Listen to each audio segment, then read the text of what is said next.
औज़ु बिल्लाहि मिनश्शैतानिर्रजीम बिस्मिल्लाहिर्रहमानिर्रहीम अस्सलामु अलैकुम वरहमतुल्लाहि वबरकातुहू।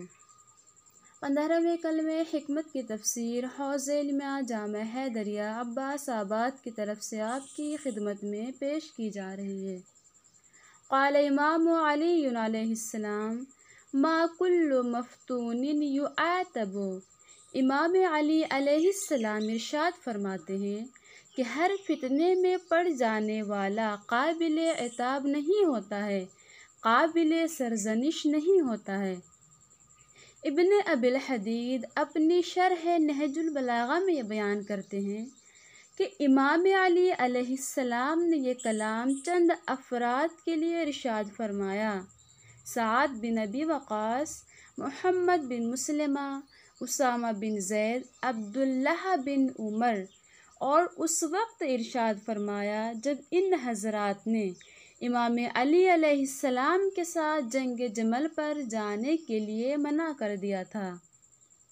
मरहूम शेख मुफीद अपनी किताब अल जमल में ये बयान करते हैं कि इमाम अली अलैहिस्सलाम ये चाहते थे कि बसरा में तलहा और ज़ुबैर ने जो फितने की आग भड़काई है उस आग को बुझाएं, उस आग को खामोश करें। तो जब इमाम अली अलैहिस्सलाम ने बसरा की तरफ हरकत का इरादा किया और इमाम इस बात से बाखबर हुए कि जिन 3 अफराद ने आपकी बैत नहीं की थी वो इस राह में आपके साथ जाने के लिए तैयार नहीं हैं, तो इमाम अली अलैहिस्सलाम ने उनसे फरमाया कि मैं तुम्हें मजबूर नहीं करता कि तुम मेरे साथ आओ, बसरा की तरफ हरकत करो, लेकिन क्या तुमने मेरी बैत नहीं की थी? उन अफराद ने कहा, हाँ, हमने आपकी बैत की थी। तो इमाम ने फरमाया कि बस क्यों तुम मेरे साथ नहीं आ रहे हो?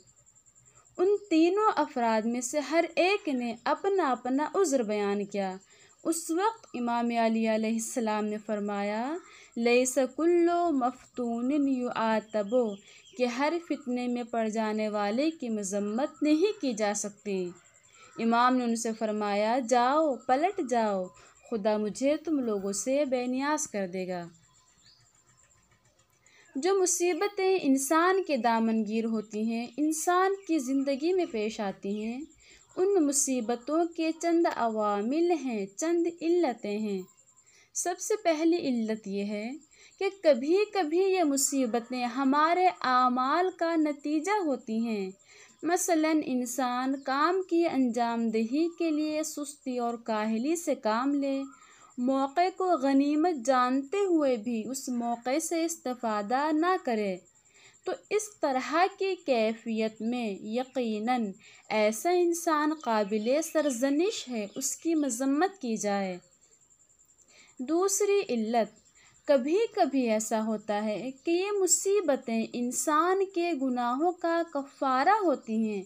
खुदा ये चाहता है कि उसका बंदा इस दुनिया में पाक हो जाए, तो इस तरह का इंसान अगरचे अपने गुनाहों की वजह से काबिल मज़म्मत है, उसके गुनाहों की वजह से उसकी मज़म्मत की जाए, लेकिन चूँकि उस बंदे को लुत्फ़ इलाही शामिल हाल है, खुदा उस पर मेहरबान है, लिहाजा वो इंसान मलामत मज़म्मत के काबिल नहीं है। तीसरी इल्लत, कभी कभी इन मुश्किलात का सरचश्मा आज़माइश इलाही होता है। खुदा ये चाहता है कि उसका बंदा मुश्किलों में, मुसीबतों में, परेशानियों में परवान चढ़े, ताकि उसका बंदा उसके लिए खालिस हो जाए। कि जिस तरह एक लोहे को आतिश कदा में डाला जाता है ताकि वो मज़बूत हो जाए, या सोने को आतिश कदा में डाला जाता है कि सोने की कैफियत ये हो खालिस ना खालिस से जुदा किया जाए, तो बस उसी तरह खुदा भी अपने बंदे को मुश्किलों में, मुसीबतों में परवान चढ़ाना चाहता है, तो ऐसा इंसान भी सरजनिश मज़म्मत के काबिल नहीं है। चौथी और आखिरी इल्लत, कभी ऐसा होता है कि इन मुश्किलात, इन मुसीबतों का सरचश्मा खुद इंसान होता है। अब इंसान की भी दो सूरतें हैं, या जाहिल कासिर होगा या जाहिल मुक़स्सिर। अगर जाहिल मुक़स्सिर है तो वो मज़म्मत के काबिल है, चूँकि जाहिल मुक़स्सिर उसे कहा जाता है जो इस बात की तवानाई इस्तिताअत रखता है कि वो इल्म हासिल करे, अपनी ज़िम्मेदारियों को पहचाने।